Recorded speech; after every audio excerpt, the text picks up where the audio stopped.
লক্ষ্মীপুরের ৫টি উপজেলার সরকারি হাসপাতালগুলোকে ঘিরে গড়ে উঠেছে অ্যাম্বুলেন্স মালিক ও চালকদের এক শক্তিশালী সিন্ডিকেট।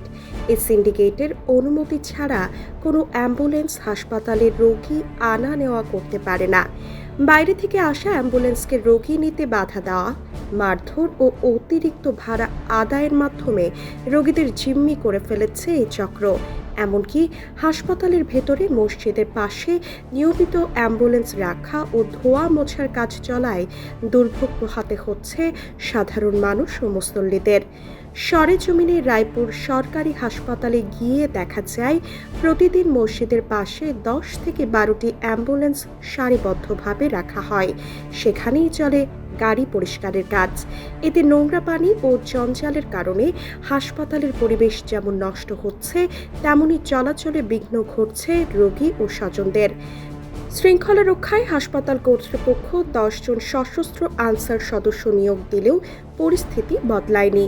গত বৃহস্পতিবার সন্ধ্যায় এক মুমূর্ষ রোগীকে কেন্দ্র করে সিন্ডিকেটের দৌরাত্ম্য চরমে ওঠে।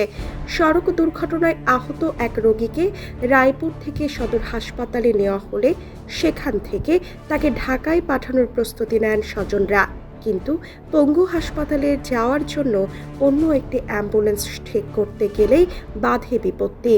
স্থানীয় চালকরা বাধা দিয়ে বলেন, এখানকার অ্যাম্বুলেন্স ছাড়া বাইরে থেকে কেউ রোগী নিতে পারবে না। এ নিয়ে দুপক্ষের মধ্যে হাতাহাতি ও উত্তেজনার সৃষ্টি হয়। শেষ পর্যন্ত বাড়তি টাকা দিয়ে স্থানীয় সিন্ডিকেটের অ্যাম্বুলেন্সে রোগীকে ঢাকা পাঠাতে বাধ্য হন অসহায় স্বজনরা।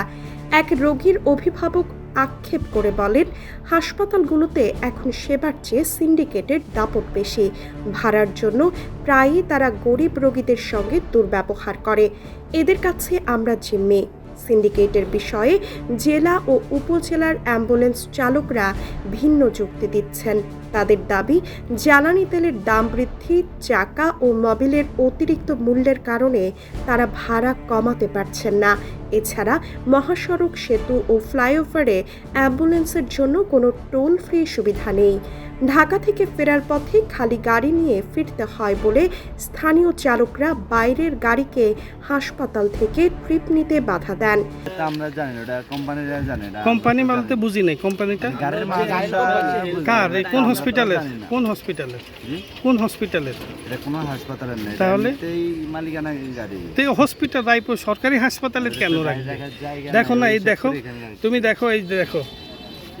লক্ষ্মীপুর জেলা অ্যাম্বুলেন্স মালিক কল্যাণ সমিতির সাধারণ সম্পাদক মাহমুদ রাসেল চৌধুরী বলেন, দেশের প্রয়োজনের তুলনায় অ্যাম্বুলেন্স অনেক কম, কিন্তু সিন্ডিকেটের কারণে সুষ্ঠু ব্যবস্থাপনা ব্যাহত হচ্ছে। নীতিমালা মেনে ভাড়ার হার নির্ধারণ এবং অ্যাম্বুলেন্সের জন্য টোল ফ্রি সুবিধা দেওয়া হলে এই বিশৃঙ্খলা কমবে। রায়পুর উপজেলা স্বাস্থ্য ও পরিবার পরিকল্পনা কর্মকর্তা ডাক্তার বশহারুল আলম বলেন, আমরা বরাবর চেষ্টা করেও হাসপাতালের ভেতরে অ্যাম্বুলেন্স রাখা বন্ধ করতে পারছি না। বিশৃঙ্খলা এড়াতে আনসার নিয়োগ করা হয়েছে। একটি সরকারি গেজেট বা নীতিমালা হওয়া খুব জরুরি, যাতে নির্ধারিত ভাড়ায় মানুষ সেবা পায়। লক্ষ্মীপুরের সিভিল সার্জন মাহমুদ আবু হাসান শাহিন বলেন, স্বাস্থ্যসেবার একটি গুরুত্বপূর্ণ অংশ অ্যাম্বুলেন্স। এটি দুঃখজনক যে সরকারি ও বেসরকারি চালকদের মধ্যে কোনো সমন্বয় নেই। সরকারি অ্যাম্বুলেন্সের সংখ্যা বাড়ানো এবং একটি সুষ্ঠু নীতিমালা কার্যকর করা গেলে রোগীদের এই ভোগান্তি দূর করা সম্ভব হবে। বিআরটি এর তথ্য অনুযায়ী দেশে নিবন্ধিত প্রায় ৮,০০০ অ্যাম্বুলেন্স থাকলেও লক্ষ্মীপুর জেলায় প্রায় ১৫০ থেকে ২০০ অ্যাম্বুলেন্স চলাচল করে। তবে ২০২৩ সালের খসড়া নীতিমালা এখনও চূড়ান্ত না হওয়ায় ভাড়া, নৈরাজ্য ও সিন্ডিকেটের দৌরাত্ম্য থামানো যাচ্ছে না বলে মনে করছেন সংশ্লিষ্টরা।